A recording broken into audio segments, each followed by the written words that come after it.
Welcome to another episode of Two Ales and Hockey Tales with Wally. And today I'm so excited to have on a 41-year-old from Ust-Kamenogorsk, Kazakhstan.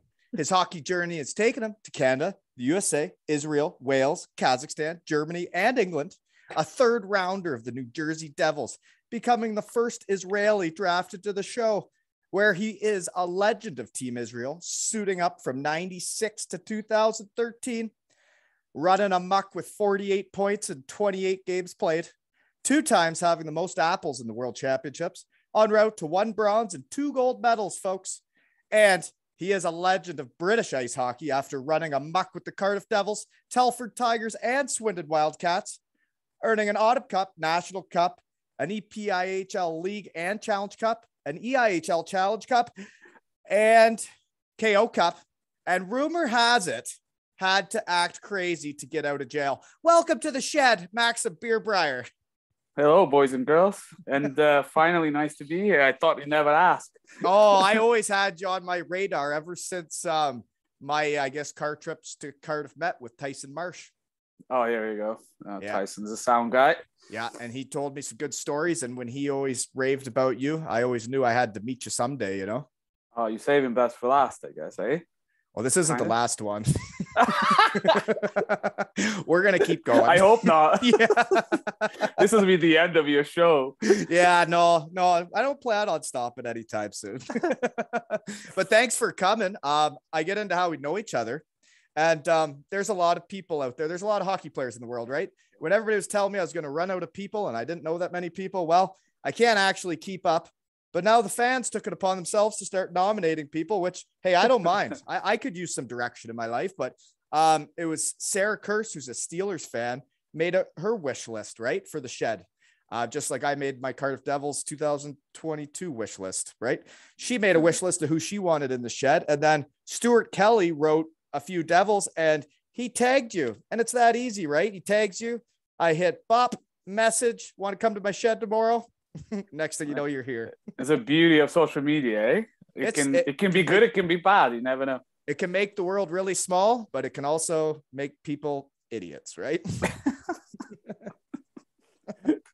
Hopefully he's not an idiot for inviting me, but no, I don't think so. I actually always wanted to have you on, and I think it was months and months ago. I one time put it up. I said, who would you like to see in the shed? And you were a name that came up multiple times. Oh, nice. Thanks. Yeah. Well, hey, I didn't do it. Okay. Marshy told me the story. Okay. I want to know right off the hop here. We're going to get into this right off the hop. Come on, let's get out of the way. Okay. He told me that you had to do, I like to start rumors in the shed. Okay. He told me, I think, that you had to do military service for your country and you were drafted to the NHL and you had to do the military service, but you didn't want to because you're trying to be a hockey player. You end up having to go to jail or something, and you had to act crazy to get out of jail. True or false? It's partial false because Marshy got to get his facts straight a little bit. So I'm, it's like the game telephone. I don't know. Maybe I've changed the story too. No, it's. I guess I didn't have to act too much.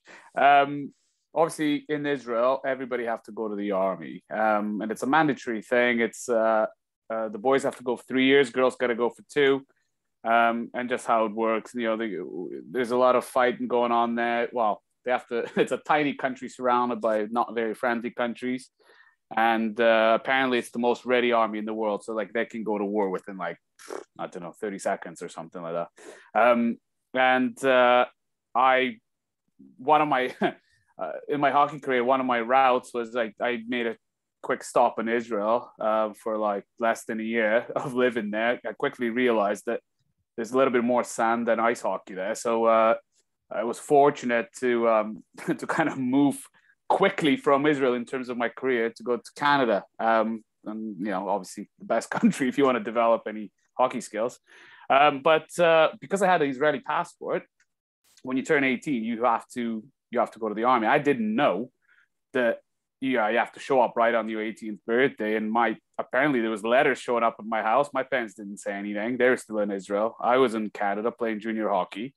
So they they when 18th birthday strike, they make your passport expire on your 18th birthday. So then you have to show up. Well, they have to have a control. So I thought, I just have to go and pop by the embassy in Toronto and get my new passport renewed and everything. But they said, yeah, no problem. We'll renew your passport. You just have to fly back, and just because it's your 18th, you got to do it in Israel. I was like, yeah, okay, no problem. Hopped on a plane. Next thing you know, my parents are waiting in the baggage claim. I'm never coming out because I got the passport, the passport control, and they're giving stamps. I didn't get any stamps. I got two guys coming from behind, grabbed me from behind, put the handcuffs, and all she wrote. Spend the night in Israeli jail, in army jail. Next thing you know, 6 o'clock, court martial. Yeah, great. Okay. And it was literally pretty much like a normal court, except there's only one officer and another guy writing his notes. I was like, oh, okay, that's weird. He said, right, okay, well, you'd never show up for the army. You're like 18 and a half now. You have to go. I said, oh, no, I'm not. I just like my season just finished in hockey. Like I'm going to school, because if you go to school, they delay it. Like you don't have to go until you finish your schooling. Yeah. And I'm like, I'm going to school in Canada. It's like, oh, prove it. I was like, I don't have it on me. You just picked me up in the airport. It's like, oh, that's too bad. Okay. And I said, well, I'm playing for Israeli national team. I'm trying to, sweeten them up a little bit. Yeah. I'm kind of famous, yeah. Yeah. when it comes to Israel. Yeah. He's like, well, you got to be famous for Israeli ice hockey. No, he goes, nah, that's not nothing. You have to go to thing. You have two choices, basically. And this is like 3 minutes into conversation in the court case, or whatever you want to call it. And he said, you either have to go to jail or you go to the army. I was like, well, I'm not going to the army. He's like, all right, jail for you then. Next thing you know, that's it. I'm off in the same clothes. I'm going. So you were either going to jail or to the army for 3 years. For 3 years. So I was like, jail sounds like a good choice at this junction. So I was like, yeah. So this was when you just went to renew your passport. Yeah, it's just like, this is like a summer. This season just finished. I'm gonna go see my parents for like a couple of months. Go to the beach in Israel and Germany. Nah, it didn't turn out that way. So then how long did you go to jail for? Yeah, so the jail was around a month and a half until I met this. Basically, it was like one of those real jails, right? Except it's an army. Like, if you committed a crime while you're in the army, that's where you're going. Like, as far as I'm concerned, I didn't commit any crimes. So I was like one of those movies. Like, what was I forgot the movie now. Never mind. But I'll go on there. I'm like, I didn't do anything. I'm innocent. They're like, yeah. We're all innocent. Yeah. But anyways, fast forward like month and a half. I'm like, right, I'm in one here. Like, this is where I'm like depressed now. Well, you got to be a little bit. You're even in jail for a month and a half. Well, what I realized is actually worse than normal jail, because although you're in army jail, like they consider you that you're in the army, so they like don't let you go to sleep till midnight, and then they wake you up at like 4 a.m. So you're getting like 4 or 5 hours sleep on purpose. They like literally trying to show you, you didn't want to go, on your own. So we're gonna really like, give it to you, So I quickly didn't like it. I was like, oh man, this is not good. How long were they saying you were going to be in jail? Indefinitely. It's basically you go to jail if you don't want to go to the army. So I was like, I didn't realize that at the time, but I was asking around, and it was literally like groups of like, you have your black guys, you have your like, the Russian guys, you have it's really like that. It's like that. It's separation. So luckily, Russian guys were the biggest force in there. So I was like, oh, this is great. So they took me under my wing. They're like, oh, you playing hockey? So I played the hockey card, and they took me under the sort of their supervision, if you want to call it. Not like in a nasty way, in the positive way. Right. And it wasn't even cells. It was like, what do you call them? Like tents, like army tents. So you got 8 double bunk beds. So there's 16 guys in this tent. There's like one light. And the examples are like, nobody really screwed around with Russians. So this guy would just like, our light broke once, or just gone out. So we're like, oh, what are we gonna do? He's like, don't worry about it. And just walked into the next tent where like the Israelis were, or whatever. Just unscrewed it and put it in ours. Like, nobody said anything to him. Like, it was kind of bizarre. Like, it was really Okay, just my curious question. What were they feeding you while you're in there? What's the food like? Well, it was just all right, I guess. Food like baba ganoush, hummus, and all that stuff. That's just no. Like the food was normal, like something that again, like something that would feed you in the army. You know. Okay. The problem was I didn't have any clothes. I only had the same clothes I just like flew in with. So my socks, like there was a big problem. My shoes and my socks. It was like you can imagine, like there's no like washer or dryers or anything. It was the same goddamn socks and underwear for like a month until my dad was allowed to come and see me and like give me some clothes. That was the best day of my life. So yeah, like, and that's crazy, man. And they were waiting at the baggage claim, just waiting for their son to come out that's 18 years old, and then they don't see you for a month and a half and you're in jail. Well, yeah, they didn't even know. So I did get my one phone call, you know. I was like, yeah, I'm not coming out, so you better go off like home. So they can, you know, they grab my luggage and everything. But were you already drafted to the NHL? No. This was the summer, right? So I was coming off of an injury. I had a broken ankle at the time. So I'm in there with like a broken ankle, thinking like, what is going on? Like my life is over. Career. I didn't really think of a career. I was just like, I may turn pro at that point. Like, but did you think if that's the summer you get drafted, you obviously no. By the way, I'm playing tier 2 hockey, right? Yeah. In a town which is 5,000 people in Ontario somewhere, which I didn't know, like Shelburne, Ontario. That's where you played, Shelburne, like not far from here. Yeah, like Shelburne Wolves. That's what my 2 years, my first 2 years. I just kind of they're in the senior A loop around here. They're called the Shelburne Muskies now. Oh, really? Yeah. They had the Muskies, I think, back in the day as well. They probably did, yeah. Yeah.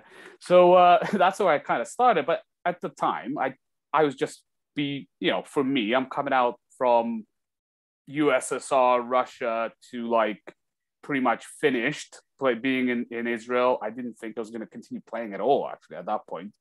But they just asked me to play for a national team, like in Israel, after kind of seeing me for like 5 minutes on the ice with my jeans, just hockey stick and my jeans. They're like, oh, do you want to play for a national team? So that kind of just snowballed. When did that happen? Well, when I arrived in Israel, when I was 16, my dad's friend happened to be like, oh, I run a hockey team in the same town we were in. We're like, oh, okay, well, I'm just going to check it out. So he said, oh, okay, do you know how to skate? I'm like, yeah, a little bit, you know. But obviously I played in a good level in like the USSR, like in Kazakhstan. Okay. I think we got to get this on the rails here. I need to start from the start. Okay. You were born. Yeah, we're in the wrong spot of your life now. I think we got. Okay, folks, we're doing it different this time. We're still into how we know each other, but this is a long first story. This is a long tale. Okay. You were born in Kazakhstan, but you're Israeli. So yeah, who's from where? Mom, dad? What do you got going on here? So I'm. How far do you want to go back? Do you want to be all the way until you're coming out of the uterus? No, I want to go before that. Okay, yeah, let's go for it. Basically, my grandfather's from like Moscow or something. Well, okay. Not something. He's from Moscow, right?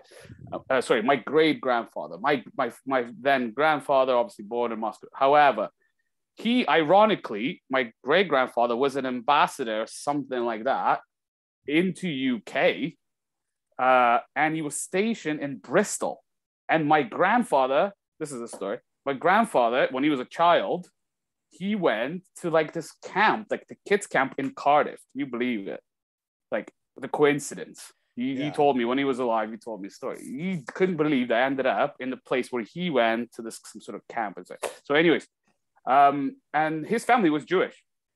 So when they returned from his assignment, whatever, in UK back to Moscow, he was automatically labeled as a traitor. And basically my great grandfather was put against the wall and shot. So like they executed Stalin. Do you remember Stalin? I don't know. Yeah. So, and then rest of the family got put on the. And that was because he went on an assignment. Yeah, I mean, they said once you go abroad from like Russia, from USSR back in the day, from the communist lockdown country, when you come back, you automatically viewed as a spy and as a traitor. It doesn't help that you're Jewish. So then there's another reason to to like basically put you against the wall and shoot you, right? Rather than Jesus. So the rest of the family, including my grandfather, was put on a train and shipped over to Kazakhstan, which was like basically prairies back in the day. And how old's your grandpa at this point, where his dad's just been shot? I want to say like probably 14, something like that, around like young. Yeah.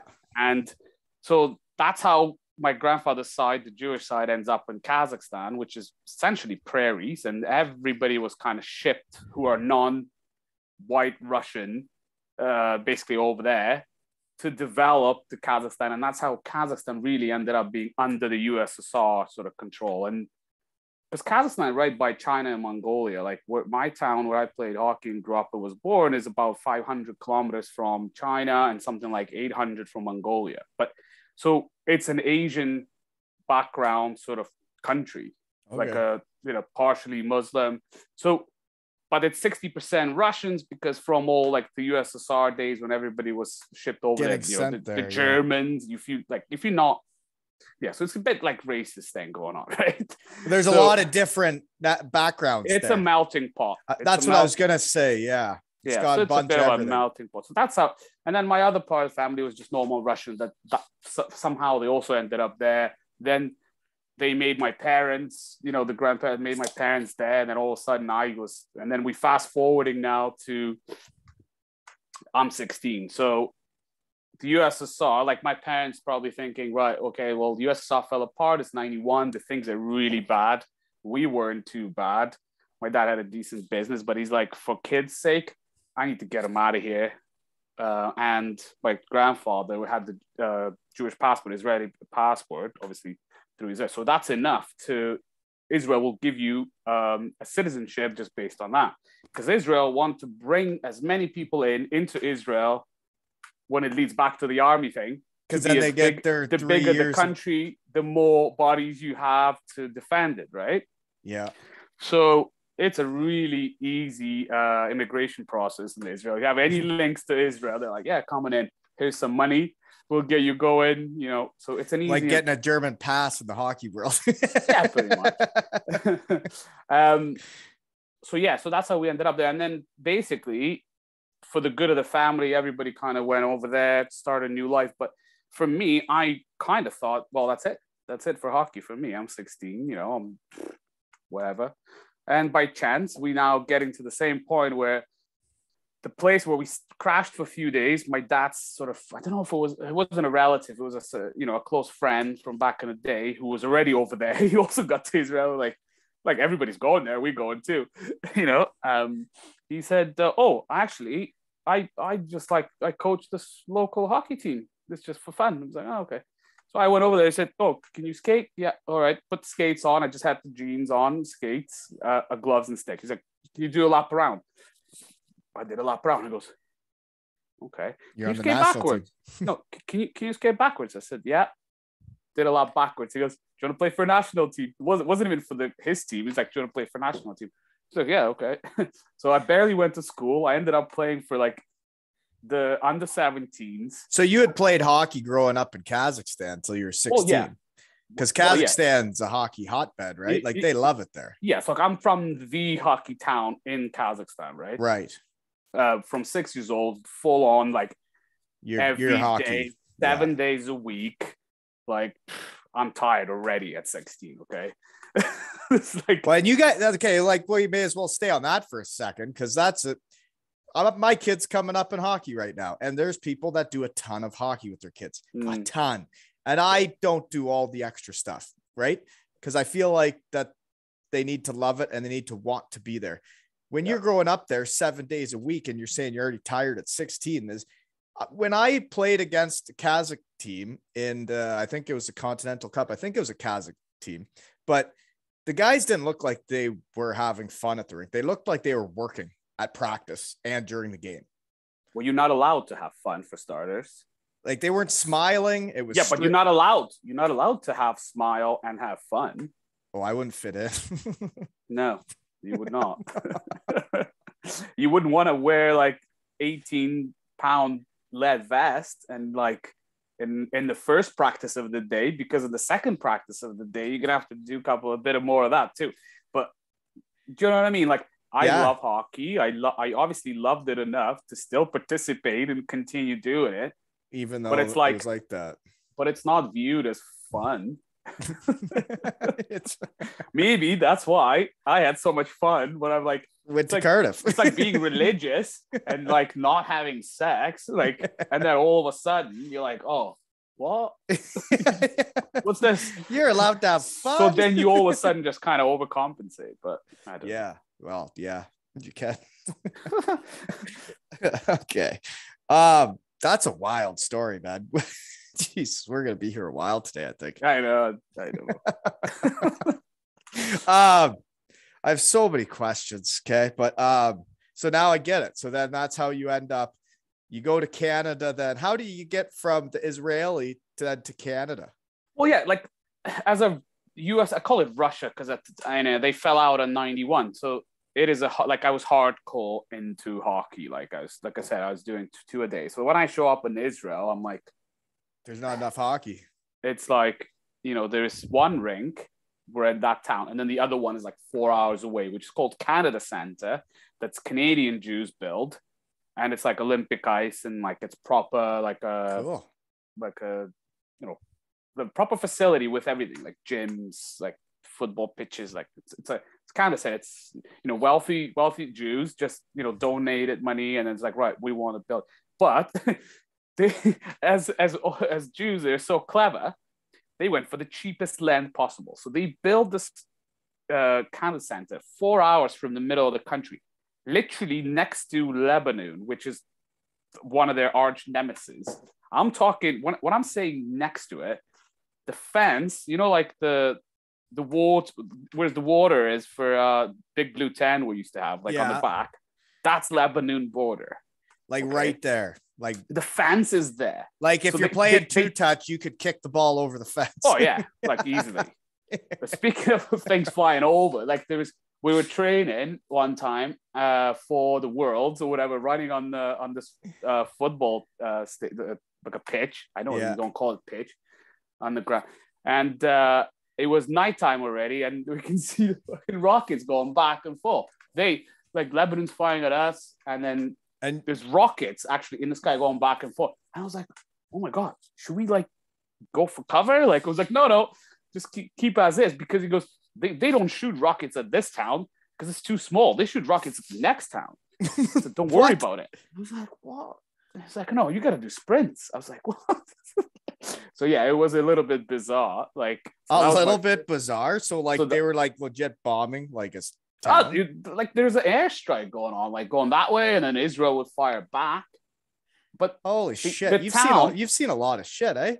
Yeah, but the thing is, apparently, like that's what I mean. I don't even know if this land cost any money where they built this bloody rink in, because it's like, who wants to be there, like tucked in right next to Lebanon, right? So yeah, it was bizarre, but I was going with that. So yeah, speaking of things that you've seen it. So from this point on, I was like, oh well, the rest of it is going to be a breeze, isn't it? So, and you hadn't really spent any time in Israel then until you're 16? Well, yeah. So I went over there 16. I left for Canada at 17, but really I was there for less than 12 months. And within those 12 months, I went to, like I said, I went to under 17s, under 19s or 20s, like juniors. I went to like Continental Cup. I went to the senior world, because each time we played, they were like, oh, do you want to go to the next, like the older one? Because I was like, when you consider the Israelis, there's not a lot of local talent. Yes. The Israeli team contains of half are the Russian Jews and half of the Canadian and American Jews, who actually can play a bit of hockey because they have dual citizenships, right? So there's these guys. They're from Canada. Yeah, so there's like legit players that they just have the passport, right? Yeah, and then you have local guys who like we're trying to like get them up and running and to the start. So some of them are not bad, obviously. So when you put all these three pieces together, the Israeli national team wasn't too bad. Like when I say not too bad, obviously not on the the highest level or the second even highest, but their best. But you would have been, you can toot your own horn. You must have been the best player by a bit. especially under 16s, under 17s. Okay, here's my next question, because I saw the research team saw something about being most apples by a D-man. I was picturing you as a forward. Well, I originally, when I started, I didn't turn forward till I was 13. So pretty much through a kid, I always been a D. Like, I always been a D-man. And then one time I screwed up so bad. And this is why I was happy to leave Kazakhstan, because the coaches are not very nice. No. Put it mildly. I'm going to be politically correct and just say they're not very nice. Right. And I screwed up one time on this big tournament. It was like a second last game, and I had like the big pizza or something, and they scored. And I was like, oh man, that's bad. And then in the evening, that wasn't even the screw up. The screw up was because when we went on these road trips, we had to bring our own food. So you couldn't bring like perishables, right? So so the food that we brought was like, potatoes, like, like you bring this, you bring this, you bring this. So my job was to bring salami. Okay. Yeah. So I had the salami in my bag. But once you get to where you go and you give everything to the coach, he's like sitting there, like, with everything. And then he will just distribute things for like, okay, so it's an evening tea now, we're going to have our salami and butter sandwiches and some tea, And he gives it out. The coach is giving it out. And he dishes it out, yeah. So what I did is I forgot about the bloody salami, didn't I? Oh. I left it in the bag, and it just he went off. Yeah. He actually went off. So I screwed up for the boys. There was no salami for the boys. No salami. So between my pizza and no salami that day, that was a big screw up. Tough day. So next day, tough day to recover. Final. Next day is the final. So what he does, he puts me in. He puts me in forward and said, "You know what? Now you go and you put things right." And I was like, "Oh shit, okay." Ironically, he put me at center in the first line, okay, from the D. He went, so you screw up, and he takes you and says, you go play first line You center. go figure it out. First line center. Yeah. It just thinks like, I don't know. And I bet you ran a muck, eh? He played guilty. I believe you forgot the salami. So I'm not going to, I'm not going to beat myself, like, in the chest, like, and say, oh, yeah. But I swear to God, I ended up with 6 points. Both of my wingers had hat tricks, right? So I don't know. Maybe it was like a perfect thing that could have happened because. And then you were forward from then on. I was like an offensive D that I kind of like to see the whole picture in front of me and like make plays. Next, maybe the sentiment fit in kind of perfectly with that. So I don't know what happened. But from that day, I never went back. No. So I turned forward, and then the kind of like the forward that. Like as a D-man, I had the physicality. So I guess I was like a power forward. So didn't find myself till further on later, but yeah. So okay. Yeah. Okay. I got what else do I got here? Okay, back to how we know each other. Okay. Devils fans loved you. Did you know that? I did. Yeah. Yeah, they do.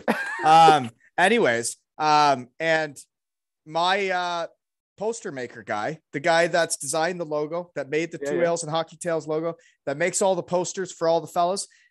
I'm raffling off this jersey behind me, Two Ales and Hockey Tales jersey with Walton 18 on the back. I'll sign it, do whatever. May be able to drop it off in person if you're in Cardiff for Matthew Meyer's testimonial. But he made a Devils legend poster of you too. That's what I was going with. That was, he made one for me. I have right here, but he also made one for you that you were a Devils legend. Here we go. There you go. I think I might have seen it. Wasn't it like a while ago? Freeman Designs. He made a whole bunch of legend stuff through COVID. Pretty sure I compliment him on that. I think he does a good job. Yeah, well, he does. So, folks, we're helping him out. He never asked me for anything in return, making all these posters, making the logo, helping me out to get where we're at in the shed here. So we're having a raffle, aleshockeytales.com. Buy your tickets. All the money's going to my poster maker guy, so he keeps making them, right? Oh, here we go. I'll be retweeting unless this is the last one, like Maxim. Yeah, I'll be retweeting shit out of it. Okay. Anyways, so thanks, Lee. Hopefully we sell some raffle tickets. We got like a week left, I think. Anyways, where and what are you doing now? Well, I'm sitting in my kid's bedroom, but I'm trying to figure out this whole after hockey thing. So I'm back in the office, and I gotta say I'm hating it. this office life is just not the same. It's not the same. I already packed one job in from when I started, the first job out of hockey, if you will, proper like a full-time job. I just couldn't, like, me and my boss did not like. Bosses matter, right? And like, and when you've had a lot of mean coaches, a lot of good coaches, and you know what works for you, it's tough when you get a douchebag, right? Yeah, so you couldn't really address it to him like you would in hockey world, right? Like in the dressing room. So I struggle with that because I just, some mornings I just wanted to catch him with the head down. He's walking around with his coffee and just, you know, put him on the like on the desk, but that's just not. You can't do that. So I think I was missing this, and I still do, I guess, the adrenaline of it, to just release your anger in a certain way. Yeah. But you know, I'm learning. I'm learning. That's how I go to my shed to talk about things. That's how I get stuff off, you know? Yeah, I don't have a shed though. That's the problem. I know. Yeah. Everybody's got to find their shed. But believe it or not, I went to health and safety out of everything. Is that what you're doing? Health and safety? Yeah. So I did health as soon as straight out of hockey. I thought, right, I got to do something. So I thought, right, I probably caused a lot of health and safety issues in my day. And I thought, oh, I'll be good. Like, you know, like the murderers, they ask murderers to solve murders. And I'm thinking, oh, I'm going to maybe reverse engineering this thing, and I'll be good at health and safety because I used to cause a lot of safety issues. Yeah. Right. So that's how I kind of originally got it. But I enjoyed it a little bit. Yeah, it's just the office whole thing. I just had to get my head around it, and I'm getting better at it. But yeah. It's an adjustment. Not the same, is it? It's an adjustment. I've been doing it now been at the same company for 6 years, I think. It takes some time, right? You just I just kept up waking up and doing it, and worked my way up that, like, now I'm kind of like, I guess, well, I am the supervisor manager. So like, I try to be the boss that I would want. And it's like managing a team, right? It's like, I make the culture and what it's like to be at work, and that comes from the supervisor. So I don't mind it now. It's like managing a team, right? Well, that's actually the same as you. Like I enjoyed it a little bit more once I actually start, like, they're giving me people to not hold around, but right. I got to the point now. It's part of a team, right? Yeah, I got to the point where I have to do, you know, the one-on-one meetings and be responsible for between 15 and 20 people now, but I actually enjoy it. And the first thing I said, I'm going to be the boss, completely opposite from my boss, the original one. Yeah. And kind of like treat people the way you like to be treated. And that's pretty much, that's the way it should be. And you treat them honestly and open. But yeah, the real world's really helped me grow up. And I would say it helped me have the balls to even start this, or have the confidence to do it, because like I had to fire people, like firing a dude, man. It's a wild experience. Yeah, it is. Mm-hmm. But it helps you grow up, and then you get the culture you want, you know? Exactly. Mm-hmm. Exactly. It's just like a hockey team. And anyways, okay. How'd you decide to retire though? Because you were still running a muck. Your last season, you had 53 points in 22 games. Yeah. Well, is it not hard though that like you could still do it, old balls? Do you know the funny thing was, I was actually training less and less and less, and I was literally just playing. To the point, my last two contract was, I can't practice because I got a full-time job.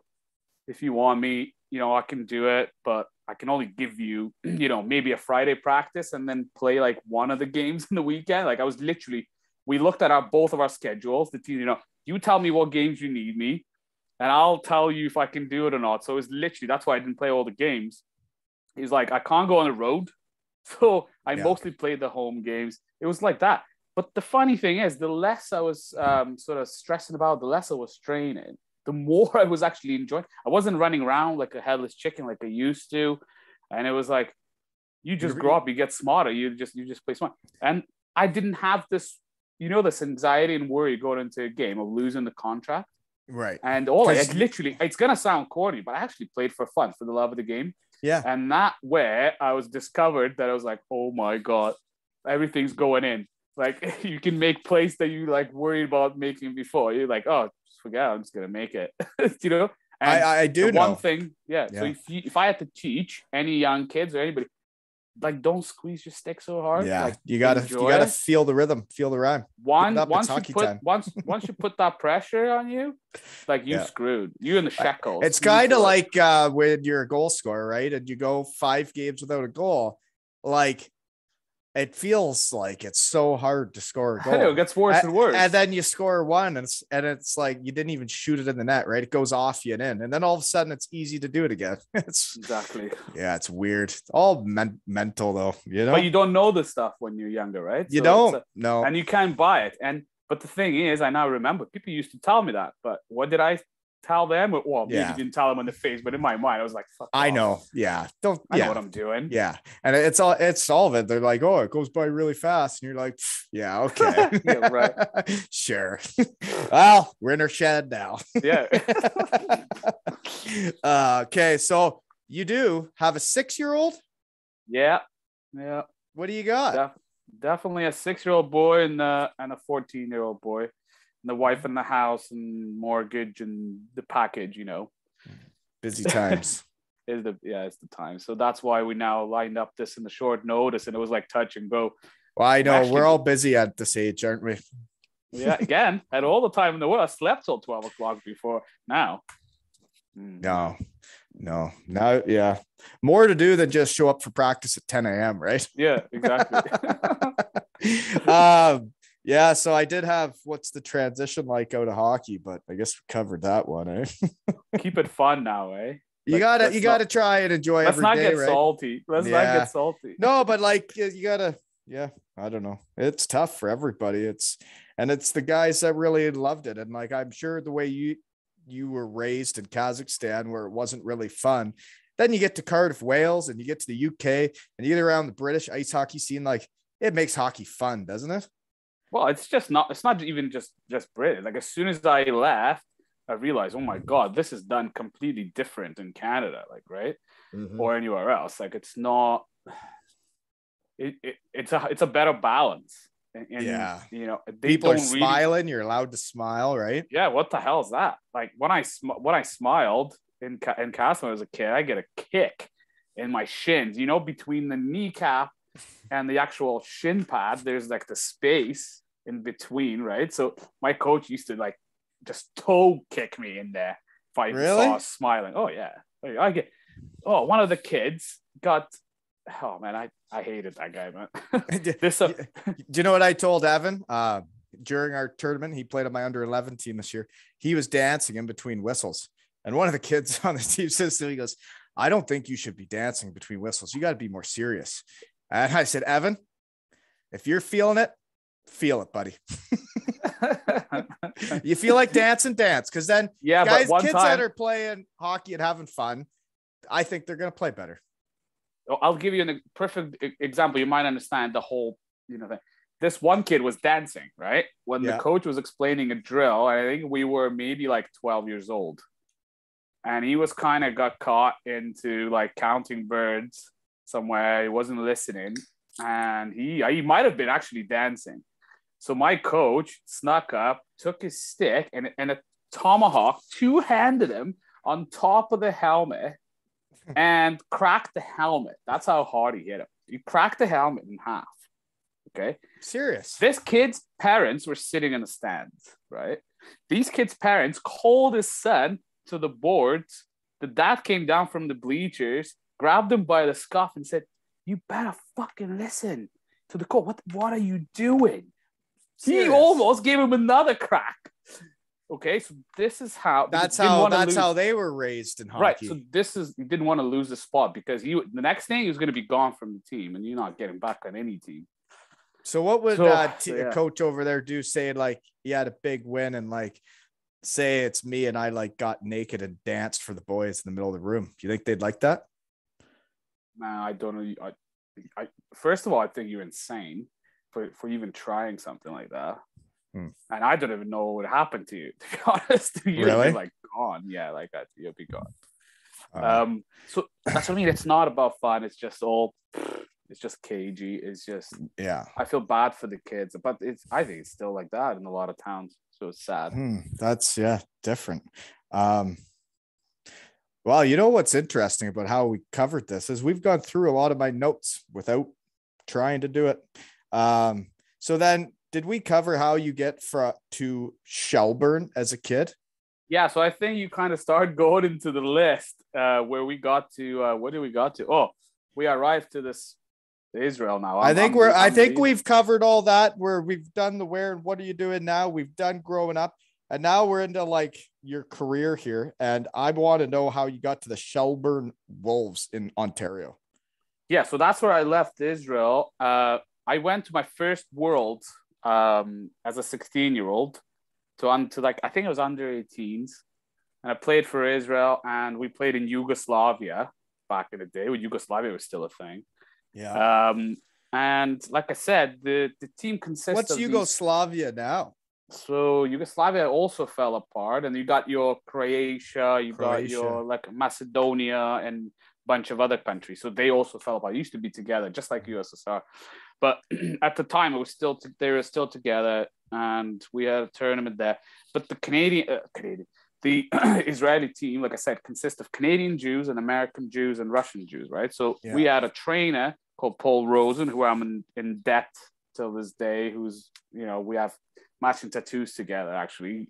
Brothers forever. I owe him basically getting out of Israel and coming to Canada. And if without that, I'm probably not playing hockey at that point. And this is the trainer? Yeah, so he was our trainer. He was a brilliant trainer. But he was from Canada. So he saw me playing that tournament. After the tournament, he said, like, what are you doing in Israel? Like, do you want to actually pursue hockey properly? If you do, like, come over. You can stay in my basement. We can go and do a couple of tryouts. And that's what I did. At 16 years old, I packed one hockey bag and one clothes bag. Yeah. My parents let me go from Israel on my own, fly to this guy that they'd never met. You'd never met him? As in, they never met him. Oh, sorry. Okay, because he was with Team. Yeah, so so they never actually met him, but sounded like a nice guy on the phone for 5 minutes. So let's send my 16-year-old to Canada, right? Yeah. So I stayed in his base. He was kind enough. His family took me in there, and how old's he then at this point? What's he like? He's like he's my parents' age, so he's like 37. He's like 20 years older than me. I think something like that. I'm just trying to do the maths. So he organizes a tryout. It was just like, like how it is in the summer. This team's holding a tryout. This team's holding a tryout. Yeah. So he's like, it was literally like, right, let's go for this one. First trial went in, ended up making the team. So I ended up in Shelburne. So I ended up playing from. I bet you it'd be wild for a team like that they all have the guys they think are going to be on their team. They all know the kids around the area. The people from Shelburne are going to know the kids around there. And then all of a sudden you roll in from Israel. Yeah, I was definitely a surprise package. I did stand out at that point. I'm not speaking much. That's English when they drive home and they tell their wives, they're like, hey, honey, a dude showed up from Israel tonight and the kid can play. No, speaking of drives home, we drive home. I don't speak any English at that point, pretty much of anything. So what are you speaking? Russian? Yeah, Russian. I did speak English a little bit, but it was just one of those at that stage where you'd be like laughing your head off all the time, right? The level of English. So for example, like we were driving the car and I farted. So I said, hey, Paul, I'm fart. And he said, oh, nice to meet you. I'm Paul. Like, like that kind of thing. It's like, I think I'm doing the right thing, but it was and you're living in this guy's basement and like you didn't even really. Like you just knew him from being the trainer and he believed in you. And then he's offered that because he believes in you as a young buck. Well, he just thought he went to a tournament in Yugoslavia for this Israeli hockey team for a bit of free vacation. And brought back a 16-year-old. And then he went like, oh, who the hell is this kid? Yeah. Like, he can play a bit. Like, let's bring him in, right? And it's like, do you know Malcolm Cameron by any chance? Yeah, I know that name. You heard a coach of Malcolm Cameron? Oh, like is he the one that was just in Glasgow? Sorry, I said Malcolm Cameron. Cameron was somebody else.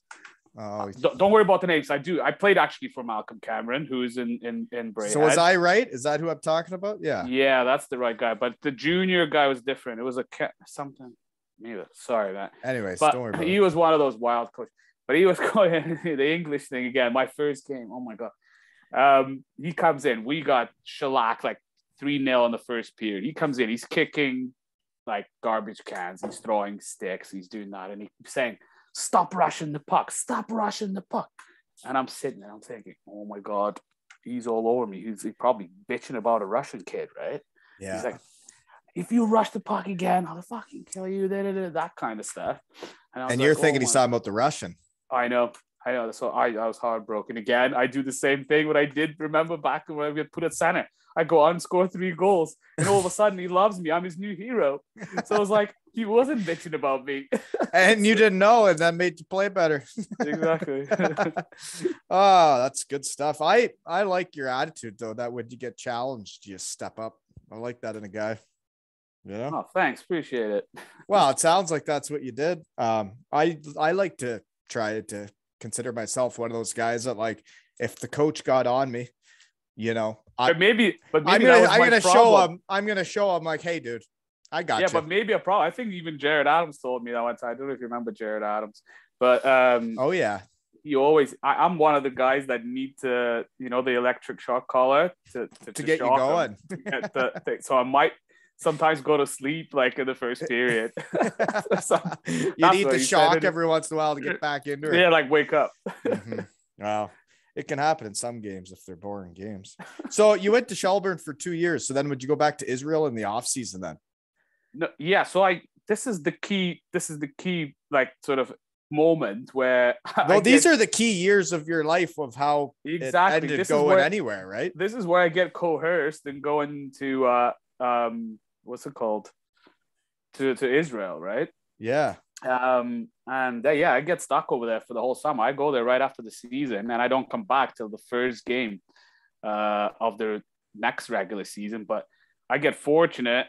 Another key person in my life who ended up being my agent, Brad Robbins, who then takes me into his house. And I never left his house for about 12 years. It was kind of like a Fresh Prince of Bel-Air situation, I guess. Cool. So I kind of lived at his house for about 12 years and never. Where's he living? Where was that? It was a King City, Ontario, closer to Toronto, I guess. But he used to own Aurora Tigers. Do you know Aurora Tigers? Yeah, I've heard of that. Yeah. Mm-hmm. Yeah. So he was one of the owners of Aurora Tigers at the time. But I think he obviously knew me because we were playing the same league. And then Paul Rosen, who took me in the house, he introduced me to him, and he said, "I got this kid who's could be good." One of those conversations, and he concurred, he agreed, so he kind of took on me, and then he was the key, I guess, being drafted. But I ended up in Newmarket. The Newmarket Hurricanes. Yeah, Newmarket Hurricanes. So you're living at that guy's house for this? Well, not yet. Like, I end up in his house halfway through the season because apparently I couldn't handle myself living on my own because I was starting to find out like that situation again. I started to find out a drink, right? Mm-hmm. so they, but I was playing really good, Yeah. Like, I got this combination of the more drink and I was doing them better. I was playing. So I was like, oh, so I guess maybe this is the key, right? So, unfortunately, they thought different, and I thought, right, for the playoffs, we're going to put him up at this Brad house, basically like under home arrest. I wasn't allowed to go out anymore. And they said, they didn't play as good or what? Well, we were, the reason I went to Hurricanes, and they were like the powerhouse of junior A hockey at the time, and they were supposed to win this Royal Bank Cup and everything, right? So we were stacked, like we were just absolutely stacked. They just poached all the guys from all the smaller teams, and we were supposed to win everything. And they shouldn't have put me up in Brad's house maybe for the playoffs, because we ended up being upset in the second round by like a team from Stouffville, which were not even supposed to be in the playoffs or whatever. Something happened, but anyway. Yeah. So, but we jumped again ahead. So like after the Shelburne was finished, that's where I ended up going to Israel with a broken ankle coming off of that, and the whole jail thing happened. So Back to the guy who I met in jail through the Russian group of people in Israeli jail. He hooked me up. He said, right, this is what you got to do. You being stupid. I said, what do you mean? He said, you need to write a letter to the government saying you change your mind, you will go to the army. Meanwhile, how are you feeling? Mentally. I said, well, I'm not very well at all. He goes, well, you need better see a doctor then. because you're not feeling very good. You're not coping with this. I said, yeah, you're right. So what he said, well, here's the phone number. Go see this doctor. He's really good. He specializes in the guys who are not feeling very good about themselves and about going to the army and who have real problems with it. I said, oh, okay, well, I'll do that. So I wrote a letter to the army. Next thing you know, a week later, they said, oh, okay, they let me out of jail. So I enrolled in the army and I did 3 months basic training in Israeli army. But while I was in the army, obviously we get to go home every other week for a day and a half on the weekend. So I went home and I saw this doctor. I had to pay him for his privileges. I was speaking to him, but he was really good identifying my problems.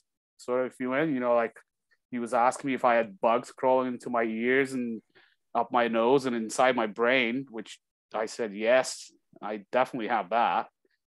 So that kind of thing. And then while I was in the army, I really didn't feel good. So like one day I just doing everything backwards. I was like walking backwards when I was eating. I was like spitting things out, like literally pretend to do all day backwards. So I had to do that. So all my colleagues thought I was like obviously crazy. Oh, I was waking everybody up. And you meant to do that, right? Like yeah. I mean, I didn't feel very good, did I? I was going like I literally mentally didn't feel very good. So yeah. So like, were you doing it because? Well, my body and my brain was saying you can't be here, right? So yeah. I just went all haywire. So I was doing everything backwards. So then, or I was doing things like. So this actually happened. You weren't like in your head going, I'm going to put on a show for these guys. It was actually happening. It was a mixture of things, right? Right. So this is like, otherwise I'm there for 3 years and I can't play hockey. Yeah. Just pretty much. And you're in jail for 3 years, or you're in the military for 3 years, I guess. Yeah. So, and then like I would wake guys up in the middle of the night, my whole like, the barracks or whatever at like 3 a.m, like staring at the guys like this, right? And just turn the lights off and be staring, freaking guys out. So they weren't very comfortable with me being around. They were complaining about me. Things like that. And then one day the final straw was like at breakfast, I just literally threatened people with my M16, because we carried M16, live ammunition, everything, which now it sounds like so stupid because they thought I was for real. They might have shot me. So I'm not sure how that didn't happen. So I threatened them at breakfast and they basically put me into, they sent me to, to the shrink, to the army shrink, but you can't get an appointment with the shrink because there's a lot of guys like me who are not feeling very well and they're all faking it.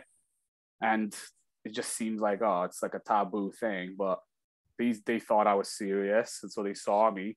And the shrink asked if I ever saw any, like a mental doctor, like a psychiatrist or anybody like that. I said, no, I never had a problem. Well, actually, no, I have.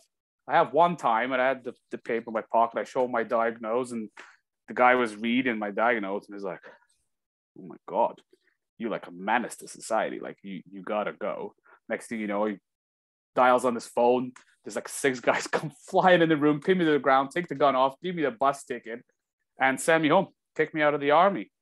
2 days later, I was on the plane back to Canada just in time for the first game for the Hurricanes. And that's where the season when I ended up leading the league in goals and being drafted by the NHL. And at the time, it was the second ever to be drafted from Tier 2 after Zubris. I think Zubris was the first one.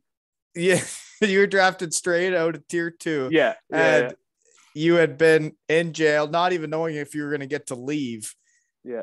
2 days. So that was, wow. It was crazy. It was crazy year. And then I had a broken ankle while I was in jail and the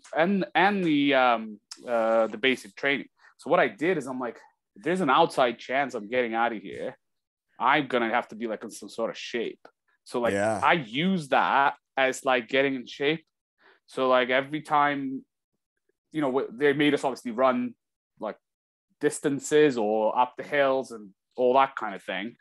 And there's a group of 20 of us. So somebody has to carry this water jug. Somebody has to carry the stretcher. and a radio. There's like 3 extra items that somebody has to carry. So I always said, I'll take it, whatever, and then go up the hill with that thing, do my hill sprints. Like, that was the only, like preseason training I kind of had, right?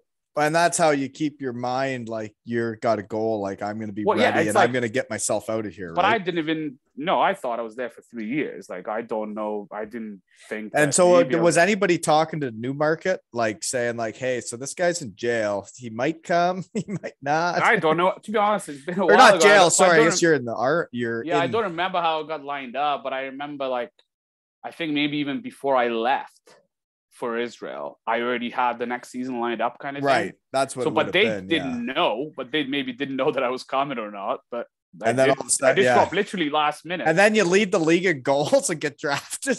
Yeah, exactly. But so a lot of it to do with obviously Brad, my agent, who kind of like ended the season, realized like, hold on a minute, this guy's gonna lead the league in goals. I better like pump his tires. So he started making these promotional videos, sending them to like NHL guys. Next thing you know, NHL scouts showing up in Newmarket for these like games, which is like almost unheard of at the time. Nowadays, like scouts are everywhere. But back in the day, it was like, what the hell? Like dollar stars here. Like this is like, it was weird. Really that's awesome that it happened. So what was it like then when you do get drafted? Because it happens after the Newmarket year. Yeah, so it happens after Newmarket year. I'm 19 at that point. And so you never thought about going major junior? It never even came. I tried to go to major junior. My second year was Shelburne, and I almost felt like, because I was putting up points, but I always felt like, right, I probably maybe should try to play the next level. But because I was non-Canadian, you have to go through a European draft. You can't just walk onto an OHL team. So that was the problem. So they got to draft you as an import or whatever. Yeah, but I missed I never did the junior draft.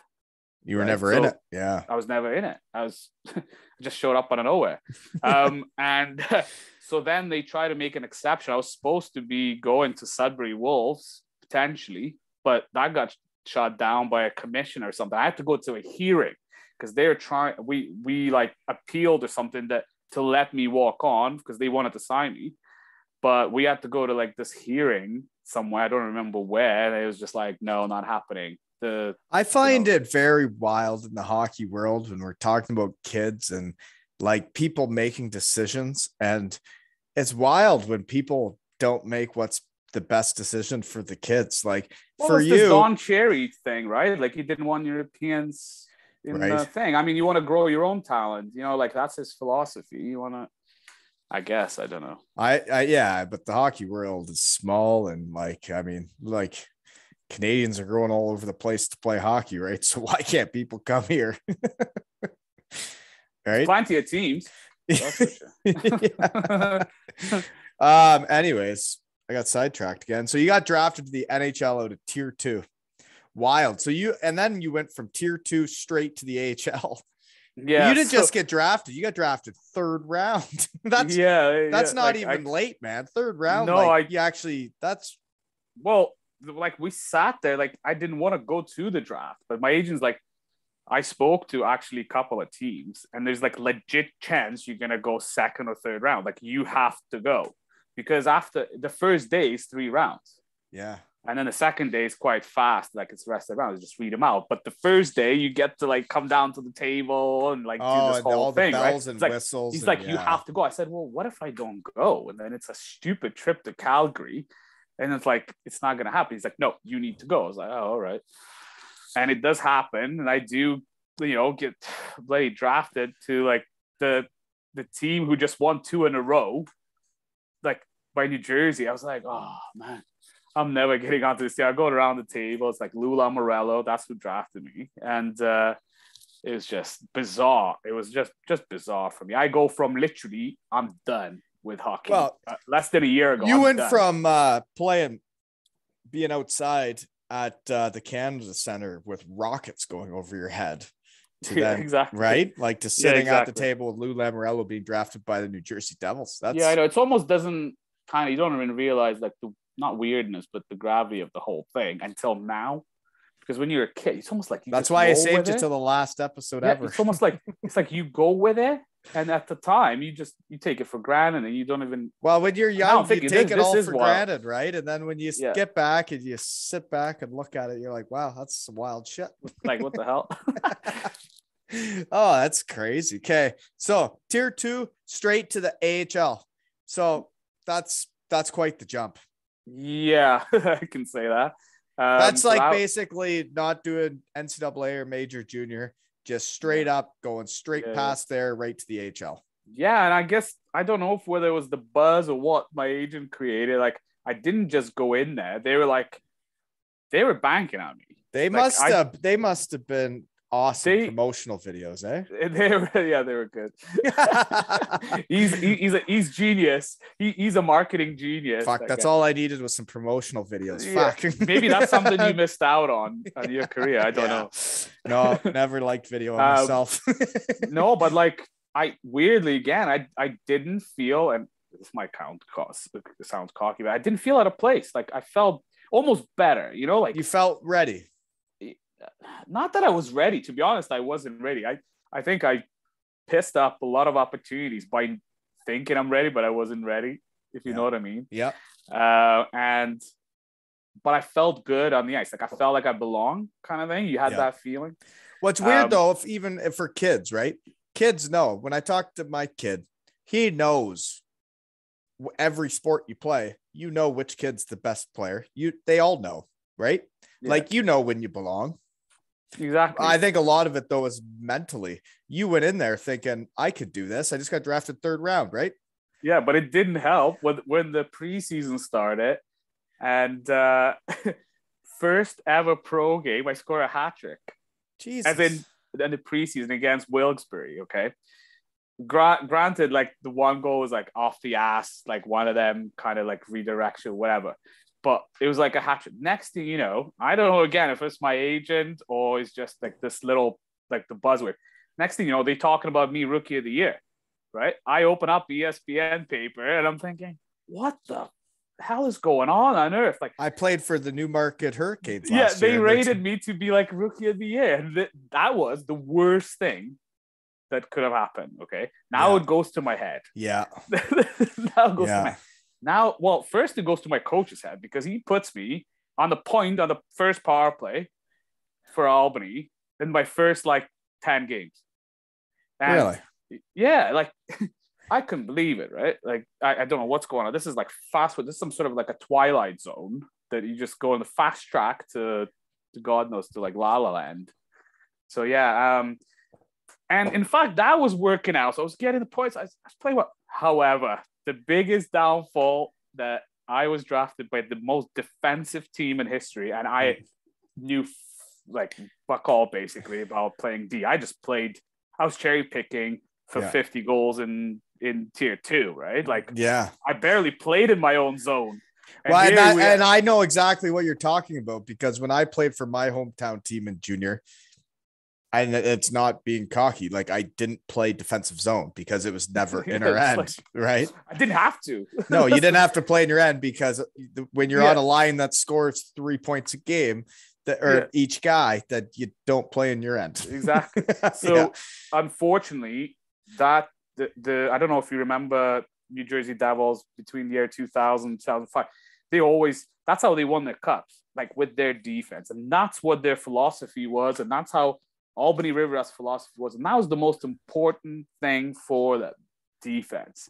And I didn't get the puck out a couple of times, and then next thing you know, I was benched, and it was just snowball. Like my confidence playing D and knowledge playing D just was not there at all, like not existent.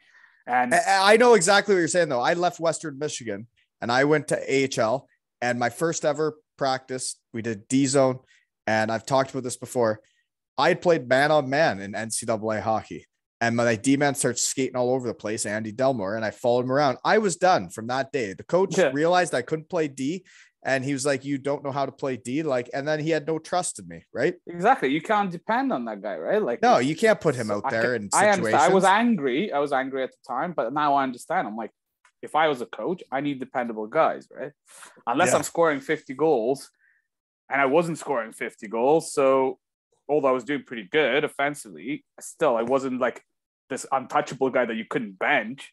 Yeah. So that was the shitty part where my AHL career came kind of halted to. But you were in Albany for 3 years. I got a shed guy that was on that team. At least one of them. Research team was busy, but Daryl Andrews. Oh yeah, I remember Donkey. Oh yeah, Donkey. I called him Shrek. No, he graduated, eh? The Donks we used to call him, but yeah, he's a good guy.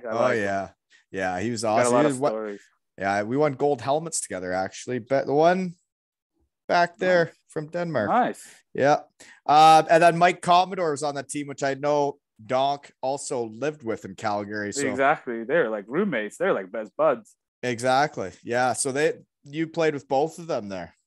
Yeah, we probably play. I've been on many teams. So we have end of the day, you probably don't know all the guys, but we probably cross paths in so many different ways.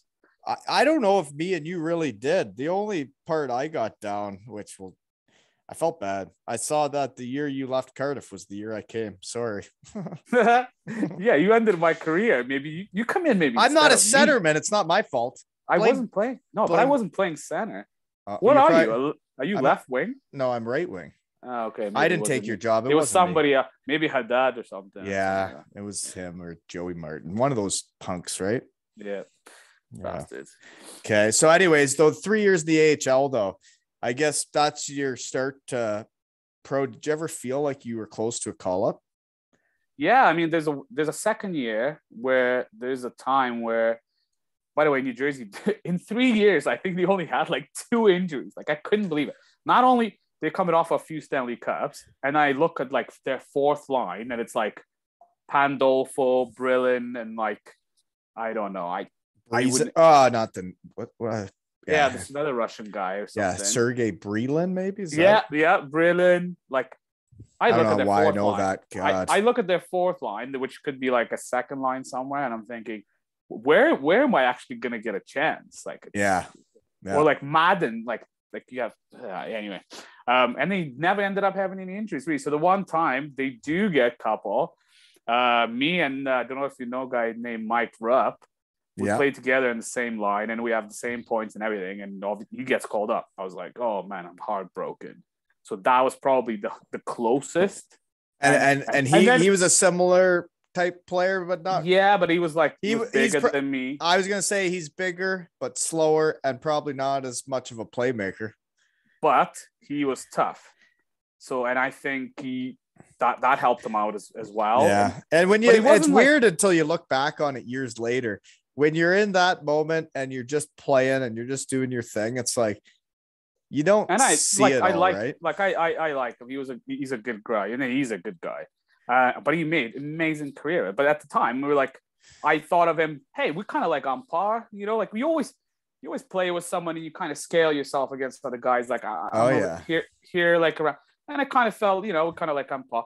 And then it doesn't help that we're like watching I think the day before something, we heard about a couple of injuries. We're like, oh, who's going to get called up next, And then watching the Devils game, and they got these subtitles, and it's like, right, the depth chart. And like, they got Max Birbraer, Michael Rupp, and you're thinking, holy shit. I'm right there. God. Like, I'm shitting myself, right? Yeah. And then Mike gets called up. Like, you're shitting yourself, but half hard. Exactly. Just follow through. You actually follow through. You don't know what's happening. That'd be a weird feeling. And you know how it turns out for Mike. He goes up. He ended up staying and winning a Stanley Cup. I think he gets 3 points in the last game that they win. So, hey, great for him, right? Like, it is. And it's the same as like when I was with the Daytona Beach Bombers of the Coast, and it was between me and Trevor Frischman who would go up and down. And after that, he was my best buddy that year. And after that year, like, he stays with North America, keeps grinding it out. And I'm like, screw this. But then I remember seeing him play his first NHL game, and I was so proud of him that he had grinded it out and he got to do that, right? No, I don't take away anything from Mike. Like, I think he's big, but I don't think he ever wanted to fight, and he's done things outside the box that maybe done, to solidify himself. I don't know, but he never really was a fighter, but he literally had to bring everything in the He brought everything he needed to get there. Exactly. And exactly. you appreciate guys that and did now that, he's right? on TV. And now he's on TV doing the everything. Like, is it not weird how many dudes our age are on TV though? I know. And I'm thinking, what am I doing? I'm sitting in the shed. Yeah, no, it's weird when you look around the hockey world and like all the guys our age are now NHL scouts, junior coaches, AHL coaches, you know, it's bizarre. And I'm in the shed, right? How you doing over there? You all good with the kids and everything? Yeah, I'm all good. I'm just looking at my phone. We can still chat. I think my wife sent me a few messages and now it says it's deleted. Oh, I think she realized she was having fun. I think she thought it was going to be like an hour. And now it's like, shed visits can get carried away. Sorry about that. Okay. Anyways, moving on then from Albany. Okay. The next year you go to a different organization. You sign with San Antonio, probably HL deal. Yeah. So again, Brad, the Wizard of Oz that he is, he spoke to a couple of guys and Florida come knocking all of a sudden. It's like, right, this is where I'm like, I think maybe I should go to Europe. And he's like, no, like, you know, try to grind it out, right? So he's like, Florida's interested to sign you to like a 2-way deal. I was like, oh. And back then, the grinding it out thing was still a thing, right? Like, I don't think grinding it out's still a thing anymore. Yeah, not so much. I mean, you see everybody now, right? So you can pick anybody. And they're all, there's kids playing when they're 20 and like they call them flops when they're 22 years old. And you're like, really? Like, poor bastards. Yeah. Yeah. So yeah, like I signed with Florida, and in fact I have an unbelievable camp there. And again, I come so close. I'm literally me and Dennis Schwitke, I think it was. I don't know if I remember Dennis Schwitke. I remember that name. Oh, I remember him playing. Was he a Barry Colt? Yeah. And I think me and him are the last. We come down to me and him. We were the number last 37 shot left. Yeah. And again, it doesn't work out. So I ended up going to Rampage, San Antonio, from there. So yeah. So yeah, then you go to the Laredo Bucks for the playoffs. You guys played 14 playoff games. Did you almost win it? Yeah, so they're affiliated, and then for good spells, I was going up and down with them, and then we ended up winning it with them. So that was great. You won it? Yeah, with Laredo. We won the the Central Hockey League. Central Hockey League. I don't know what that trophy was called. I don't know how many. I forgot now. I got a ring somewhere, but I forgot what the cup's called. But we won the league, like the President's Cup equivalent or whatever. The research team didn't even find that. Well, you guys won the playoffs, like the whole thing. Yeah. We won. Doesn't even show up for the research team. That's bananas. Yeah, it's not good. No. Need to get that on your profile, eh? Gotta get that. You earned that. Update it. You earned that. Yeah, you need to update that. Who'd you beat? And so is that your first time winning? Because winning's a wild thing. I know, it's crazy. Boja Shreveport it was, and it was a very controversial. The Mudbugs. The Mudbugs. It was a very controversial win. They actually we were down something like 3-1 in the series and came back to game 7. And they scored in game 7, and it got disallowed because I think maybe the referee was friends with our Zamboni driver or something like that. Oh, they were having some dealings. Let's put it this way. Something was going on. I don't know. Up.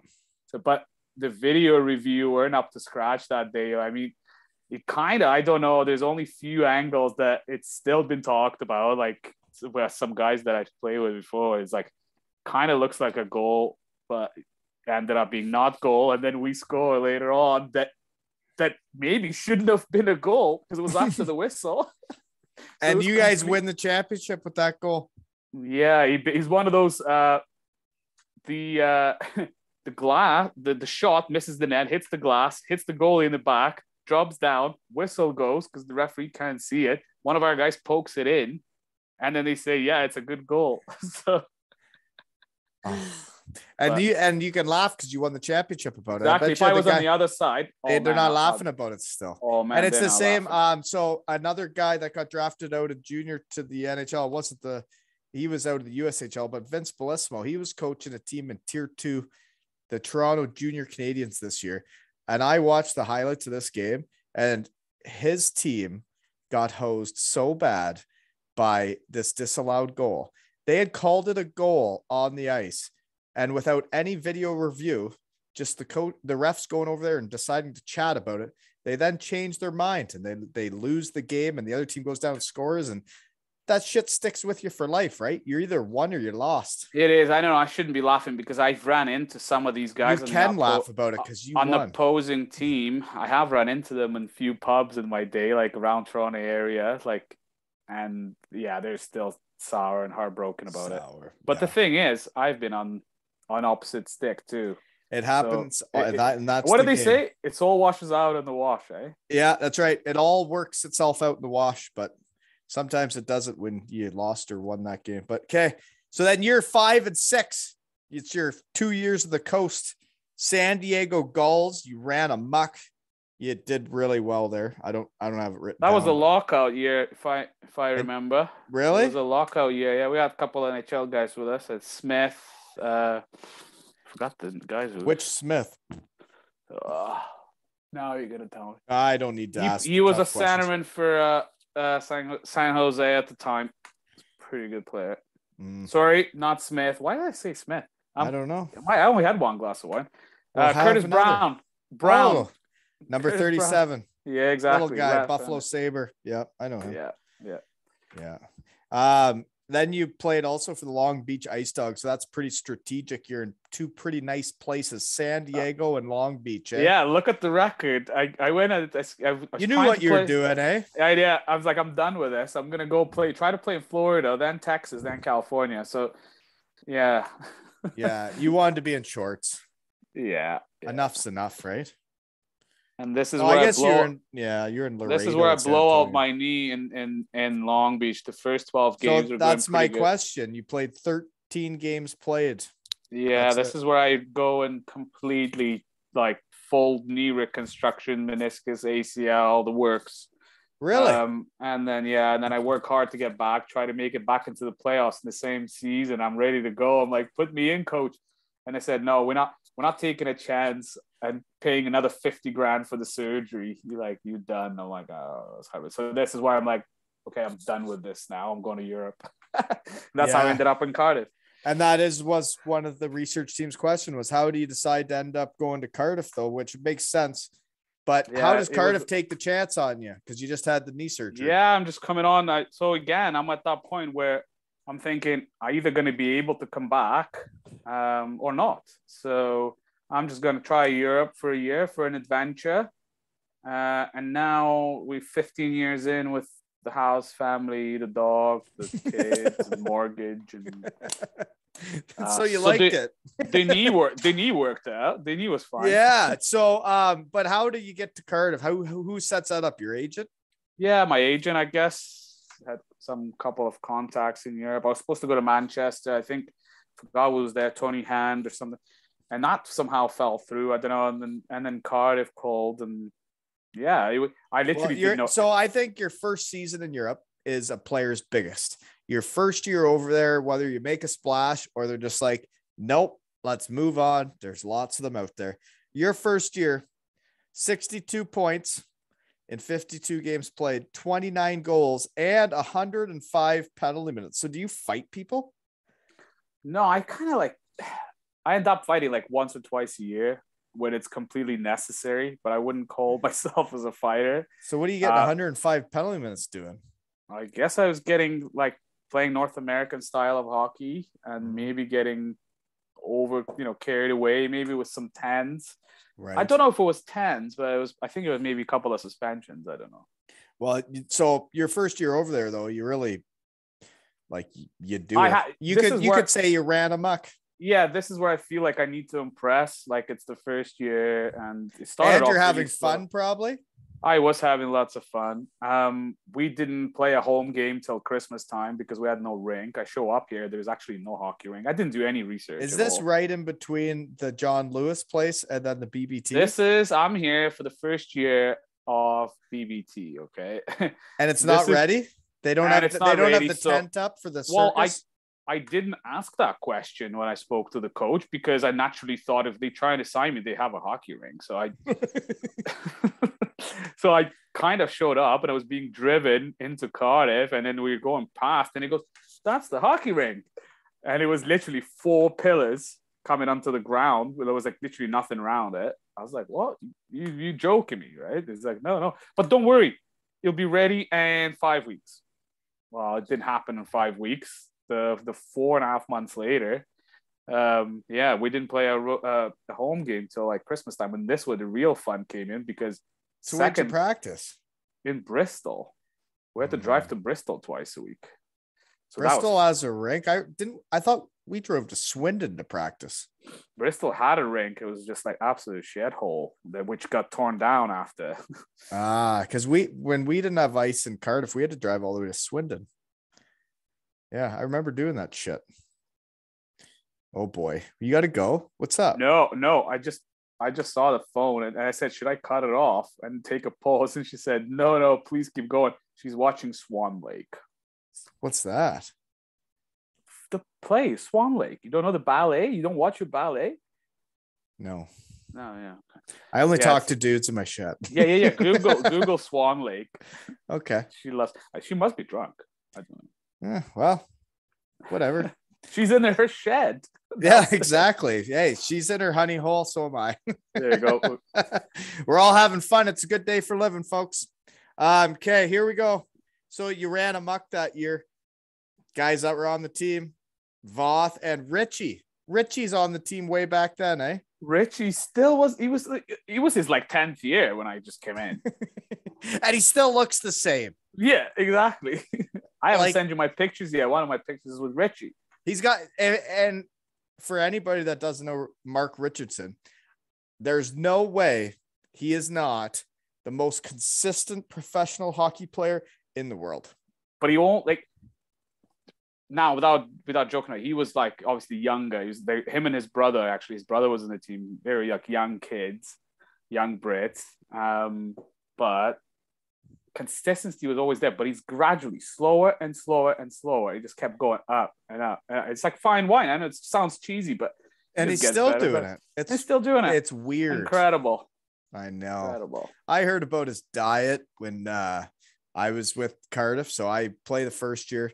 I do my normal stuff. And then after that year, Lord was like, you got to do this. You got to do that. You can't eat this. And I had to actually send him everything that went in my mouth every day of the week for like a couple weeks. I fudged the numbers.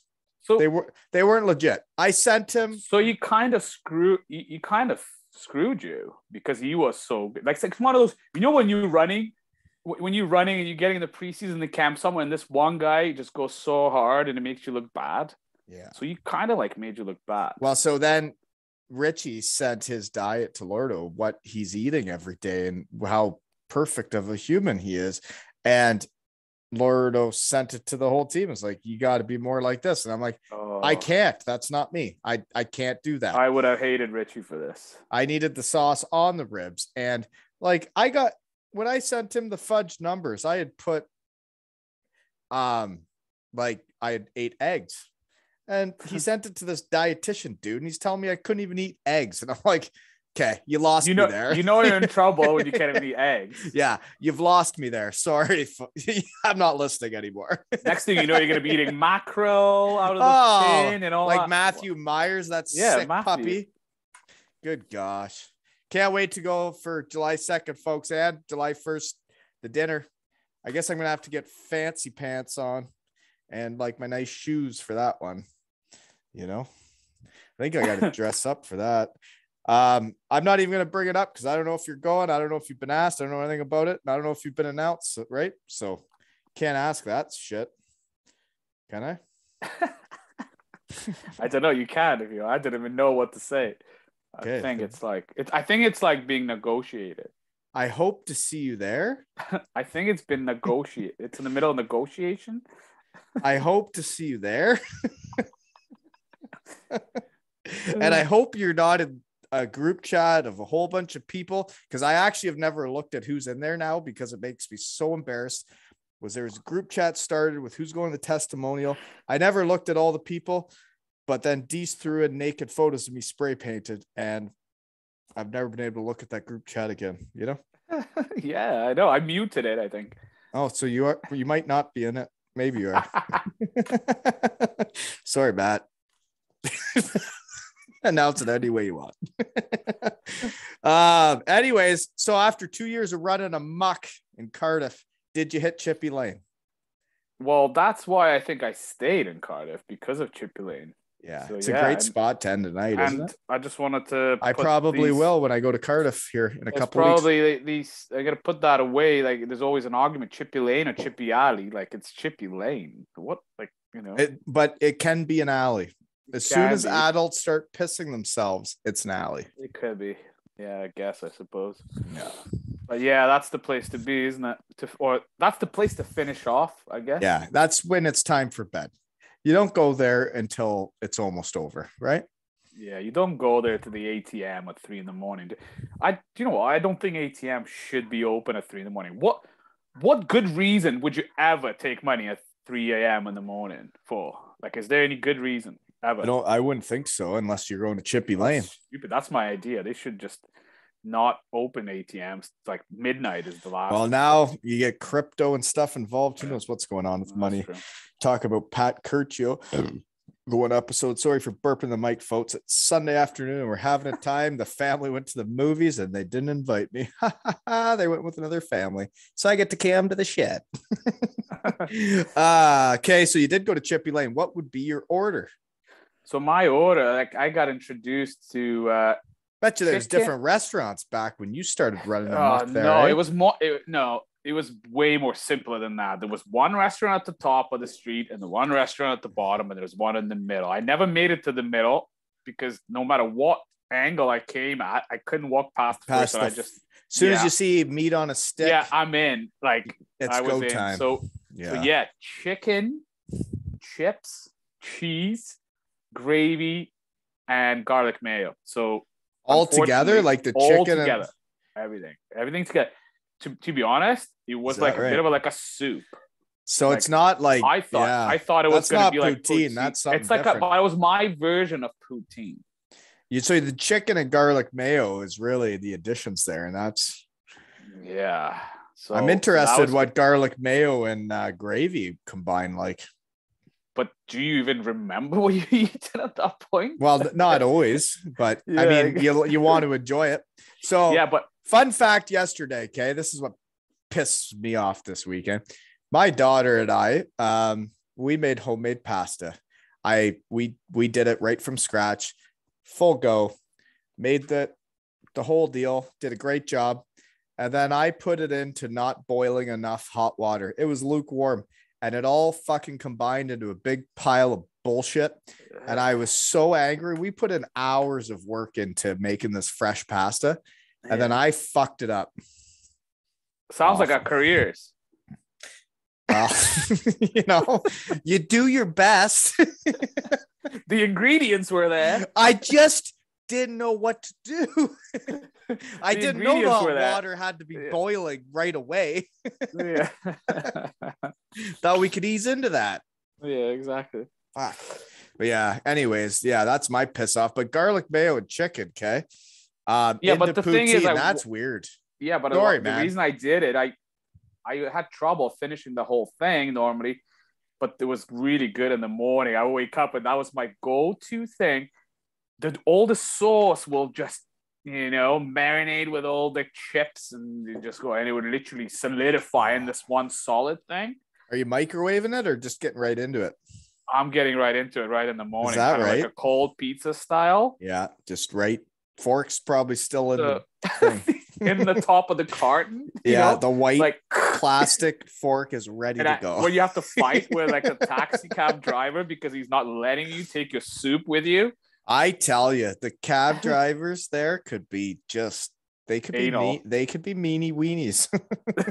They're a bit anal.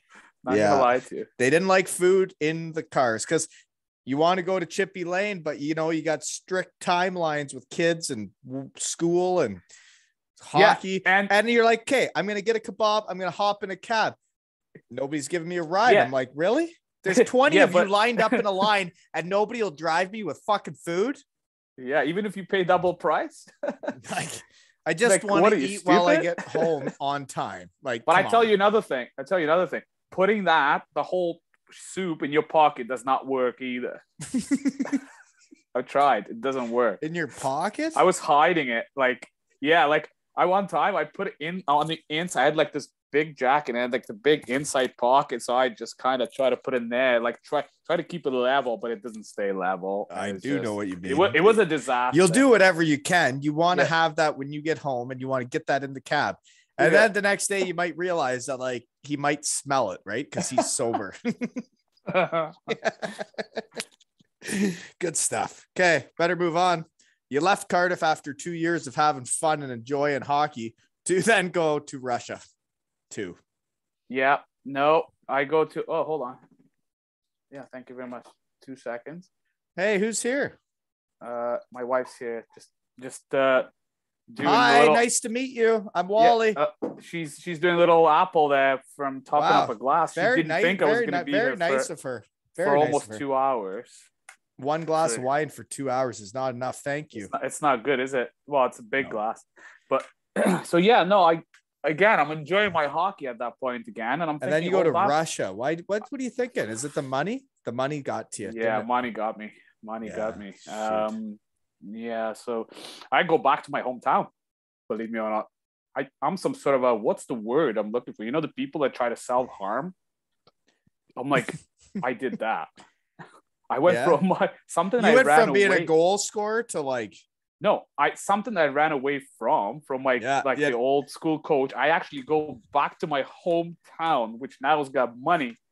Okay, Usk-Kamenogorsk, which is like still a hockey town, and they're in the second, the second league from the KHL. Now they're paying big bucks, and they bring me in as an import. Believe it or not, because once you leave Russia, like they take your you're not allowed dual citizenship. So at you're either Russian or you're not. You're with us or you're against us, right?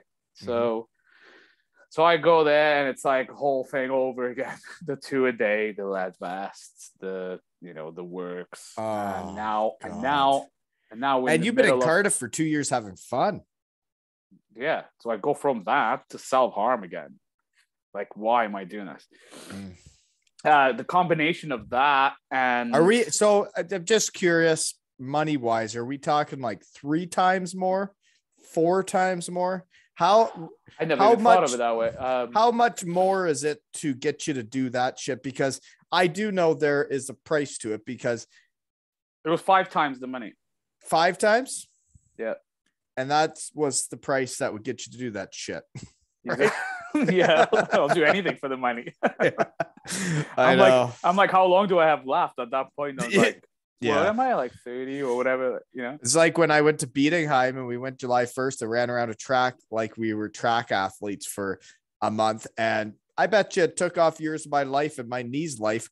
I'll never forget the first year I went over there. A guy said, "I bet you, Wally," he was 42 years old at the time. He goes, "We're all walking back complaining about it." He goes, "I bet you you're 23. He's like, "I bet you just took 10 years off your hockey career with what we just did." Well, that same year, I go to Heilbronn, but we weren't as good as Bietigheim because we didn't run any track. Because you didn't show up in July and break yourselves. Well, the next year I hurt my knee and things changed. But that is another way how we know each other. I didn't even realize that you were in Heilbronn the year we won it in Bietigheim.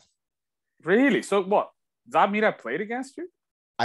Did we play against each other? That's what I was trying to figure out, because I didn't realize you went to Heilbronn and I didn't realize you were in the league when I was there. We won it that year. I remember them being really good. So like, well, yeah, that was the year I was really good. That was my best year of hockey. Well, there you go. I must have remembered you. Maybe I've seen you. Yeah. Got fat in the playoffs. They didn't put you up in the agent's house? That was the mistake, maybe. No. They had us run so much in July. I was like, it was horrible how much we worked out in July. Couldn't do it the rest of the season. Every time I had a chance not to, I wouldn't. you know. But so I don't know if we played against each other or not, but you definitely went there when I was I there. have to maybe have a look at the years. Because obviously I don't know what year. The you year played. we won in Bietigheim, you were in Helbron. I don't know if we ever played you while you were there though, because I was there. Well, the whole we year. did. I remember playing against you. Well, then, as in Bietigheim. I don't. We definitely played against each other then. Oh, there you go. I know this for a fact. I did not miss a hockey game for 10 seasons, and then I missed a whole bunch after that. You went too much in the beginning. I went 10 years. I did not miss for a sickness or anything other than being healthy scratched in the AHL. Other than that, I never missed a game for 10 years. You went too hard. Yeah. In the beginning. Broke it. What's the impression? I'm not going to say the expression. Yeah. What else do I got here? So you go to Russia. It wasn't fun. Do you got to live in those like hotels there then? The whatever they're called? No. Baza? No. You didn't have to do that? No, I didn't have to do that. You're in your hometown though, where you grew up. I am a whole town. My grandfather gets to come and watch me play. Really? For the first time after I was 16 years old. When that's easy, that's easier to sign for 5 times the money and wear the weighted vest. But that was the biggest pressure, including NHL, I ever encountered in my career. Because my grandfather is the one who actually introduced me to hockey, put me out. He was the fan number one for that team. He was like, I think he ran a fan club or something stupid like that. Like, it was that big deal to him. Okay. Mm-hmm. And him watching me and getting his approval and be actually good and, impress him was the most important thing. And did ever. You? Partially. I wanted to do better. Don't we all? I left and I went to Hellbrod. So yeah, that you do leave and go to Hellbrod. So did you played for Rico Rossi then? Yeah, I did. He's a shed guy. He came on. Did he? Because I played for Hellbrod. Did you? I didn't know. After I left Bietigheim, I played for Hellbrod the last year in Germany. Rico signed me, then told me to kindly leave. Yeah, never went back to Germany. Yeah, it was really weird. When we finished our season, they just literally brought in the whole new team. It's the turnover of players is incredible. Same thing happened to me when I was there. Was if you don't win, they have their Germans are going to bring back, but the imports, Germans still the same. Can pretty well switch all them. Yeah. Yeah. And they did. And it's okay. I know why. There's a lot of us, right? So you go to Hellbrun. What'd you think of that place? I enjoyed myself. It's a small, quiet town, I guess. There's not much going on, but I found a way. I'm interested where you're living and everything, but we're not going to get into that. There's too much shit to cover. After that, then that season, right? You guys get put out first round. Then you go to Cardiff for 5 straight years again. There you go. I go back to my comfort zone. I was like, right, enough now. Yeah. I think I'm just gonna, I need like a base somewhere. Why did you leave the Russia? Why'd you leave? Well, the Russia thing, Russia was crazy because I was the last import to leave because they parted ways with the other 2 imports quicker than that. But it was, I don't know if you remember, it was a big credit crunch back in whatever the year was. And our team is sponsored by a steel factory, which was absolutely on their ass, where people like picketing outside, they weren't getting paid yet. They got a hockey team. Yeah, they got a hockey team with imports that getting paid 5 times more than they should have got paid, probably. Yeah. So, I do know what you're talking about because in Bietigheim with the Steelers, we were getting paid a little bit more than we probably should too. And that was all about going up to the DL, and we were going to win a championship, and then we did win the championship, and then we never got to go up because they had no money because we were sponsored by Porsche. That was the credit crunch. That the last one was a big one. And we all got asked to take pay cuts. In my case, the more you were making, the more pay cut they were been asked to make. So in my case, they asked me to take 80% pay cut.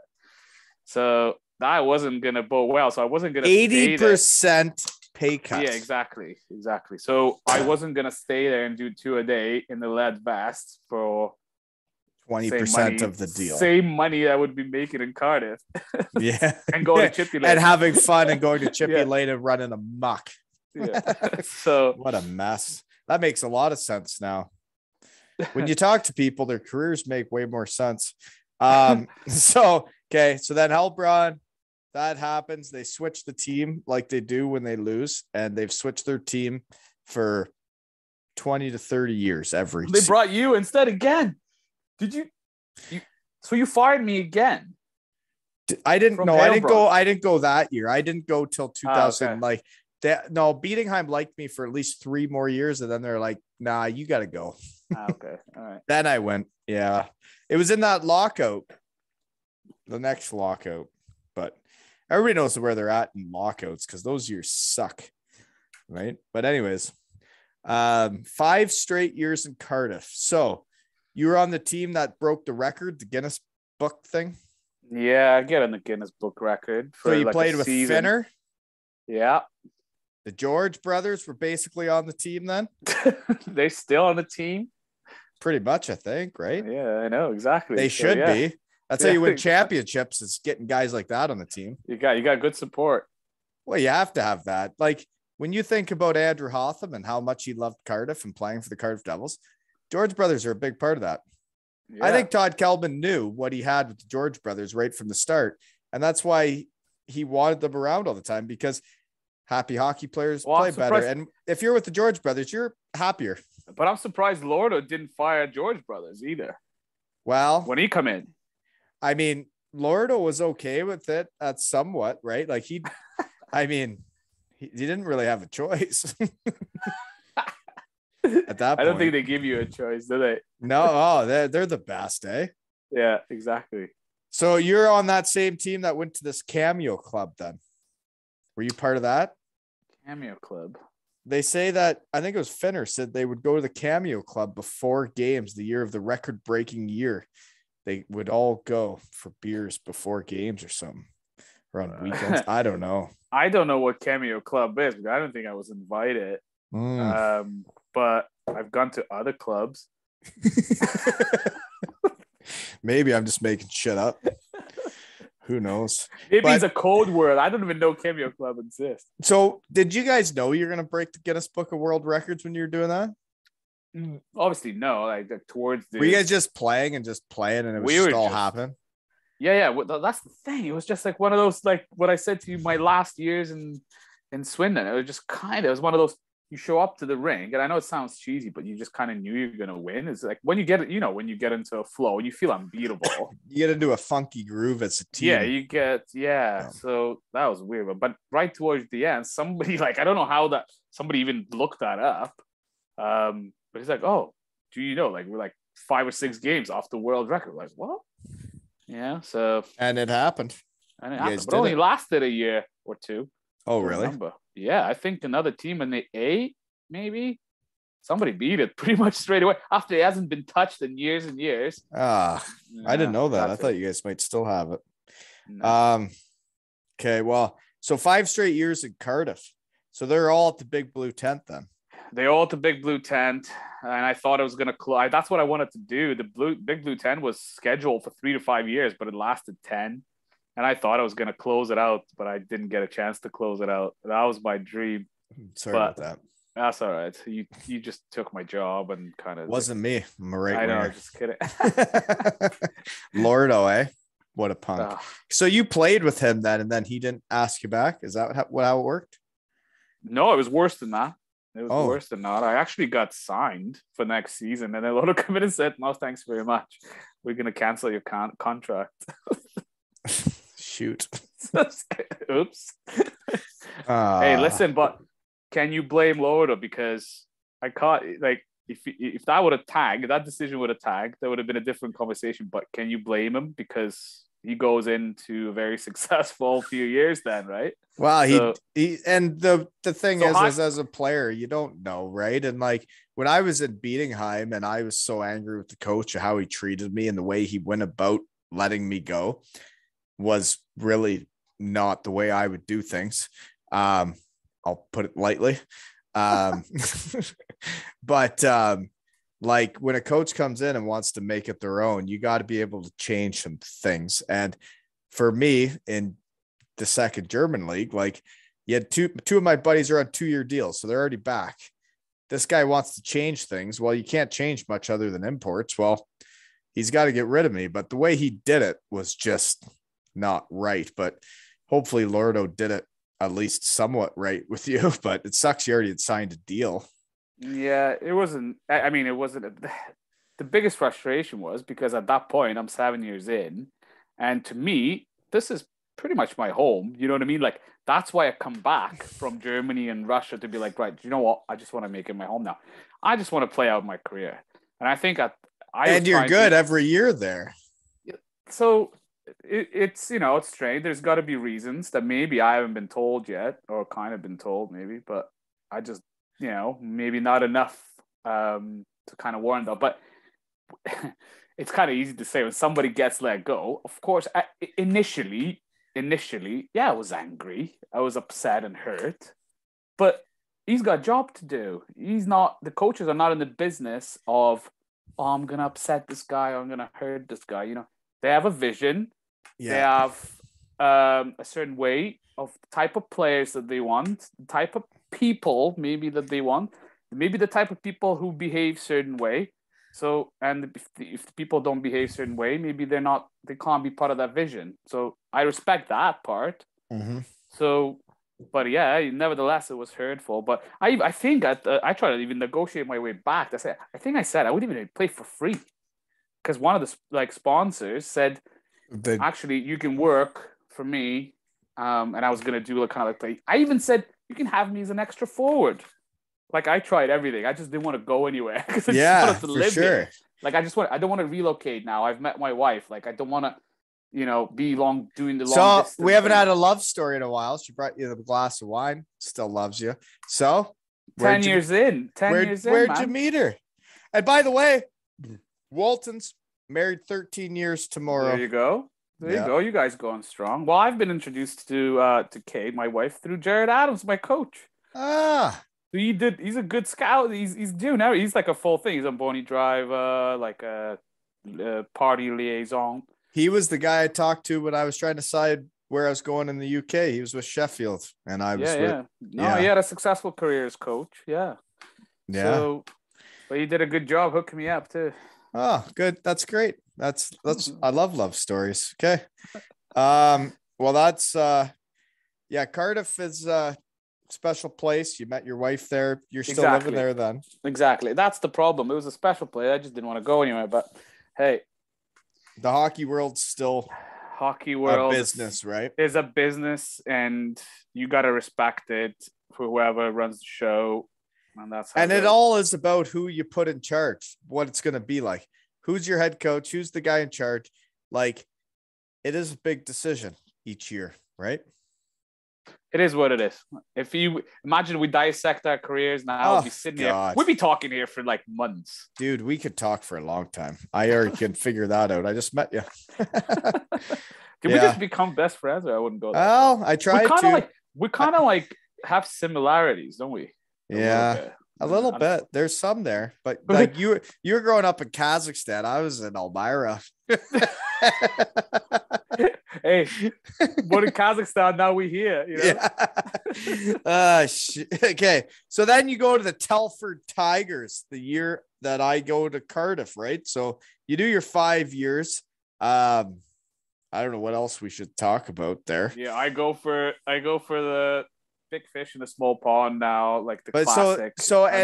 That's one thing that I think hockey fans that who knows where they're from that listen to this shit, but you can only play in that second league in the UK if you have a passport non-North American or something, right? The rules swapping and changing almost every year. At the time, it was like they've expanded it to like 6 or 5 imports.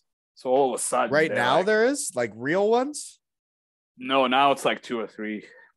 Because I remember Doug Clarkson had to have his like UK passport. Yeah, so this is where it benefited me, because I've got my British pass now at that point, and they've opened up. You got your British pass too? I got my British passport, yeah. So now, actually, there's 2 years in Swindon where I wasn't even an import. So like I'm a Brit, so you can imagine. Really? Yeah. So So is like, the EIHL sniffing around again? Or I guess you're still an import in that league, though, right? In that league, I was still an import. Yeah. That makes no sense. Exactly. Nothing makes sense. No. So I had to navigate and kind of like to go see like where I kind of fall in. Sorry, UK hockey. If you got holes in your game, the Shed's gonna find them. My bad. Exactly. You just got exposed. And I did think about this, okay? And I know why they do it now. And they could get upset with me if they want, all the big dogs in UK hockey. Okay. The reason they do that those non-British imports are still imports, but they got the British pass, like an Evan Mosey. I think they do it to protect themselves from paying guys too much. They've made this rule that they're still imports.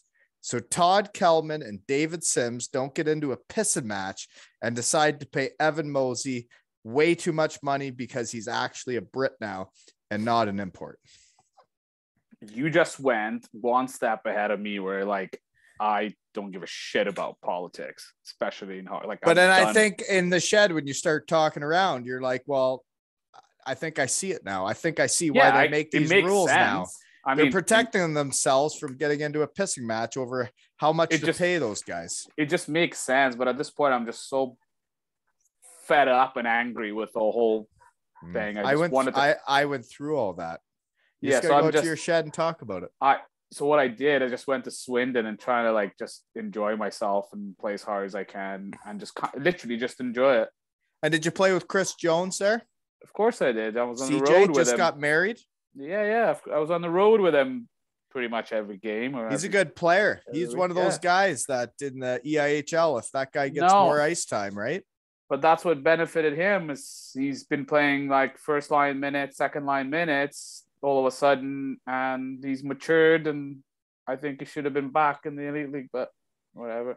Yeah, no, he like that guy could play. I thought he was a player, right? For a young He punk. is. He is. But we all got our situation, and now he's getting like older. You look at him just getting married. Yeah, we do all get older, don't we? You got to do what you got to do. Like, I don't think Elite League allows you to have two jobs, really. It's a more full-time commitment, whereas in the second league, you can make double money, right? Right, because then you're working and playing. Exactly. Yeah. So never got into that honey hole. The older you're getting, the money becomes more and more important. Because you got wives and kids and mortgages, and it does matter. How much you're getting paid does matter then, right? It does. It does. Yeah. I hope it didn't matter, but it does. It's weird because when I was 22 and like or whatever it was, when I left Western Michigan and I got my first paycheck to play hockey, like when I got to the HL and they paid me to play hockey like legitimately every 2 weeks, I was floored. I couldn't believe it that people were paying me money to do what I'd love to do. It's like the first time I got paid to talk to guys in my Shed to podcast. I was like, there's no way I actually make money talking to my friends. Yeah. I don't usually make money talking to my friends. It's very rare, but it's cool when it happens. It's great, isn't it? It really is. I hope it happens more. You know, the only rules for sponsoring the Shed is you can't tell me who to talk to, when to talk to them, or how to talk to them. Other than that, you can be a sponsor, right? You're unemployable. Yeah, pretty much. But seriously, thank you so much. Like, I know I heard your name so much when I was in Cardiff. Obviously, I have my tie with the Devils fans, and you have it from a different generation, but like, they love you there, dude. You're a hero there. And so many people like wanted you on, and I wanted to meet you. I wanted to hear the stories. Why do you think I was here and still here? I love them. Like, I love the city. Like, I made it my home. It's legit my home now. So I committed. I'm pod committed. Okay. So you're not just flying in for a weekend for Matthew Myers, right? No, you're living it. I wish I seen him more, but I kept playing for like 7 or 8 years after I left, and I played the same nights kind of thing. So I hardly ever come to see the game. And now that I'm retired, now this is a good part where I can take my kids and just go and see the game and just enjoy the game. And then and I think that's one thing Todd Kelvin's good with is like the older guys that have played for the team that he knows the fans have a tie with. He usually can make sure that all goes good, right? That exactly. Like the Devils remember their history. Exactly. That's never in question. That's the first thing you say. You're welcome back. Your kids are welcome back. And so can't fault them. No, and I can't wait for so we'll do this testimonial. I'm coming over by myself, but like after that, like my goal in life is to make enough money to take my family so that they could experience like a real Devils game, right? Like at the age you're at now. It's been a long time. Do you know what the gutting thing is? They'll never experience the proper Devils game at the Blue Tent. They won't. No, that's the sad thing. I know, because that was that was something. That was something, wasn't it? That's a good place to finish, isn't it? It really is. But did the showers and toilets work when you were there? It was a hit and miss, especially in the away locker rooms. Especially when Deese would take a shit in their toilet. And this has been another episode of Two Ales and Hockey Tales with Boom Boom and Wally.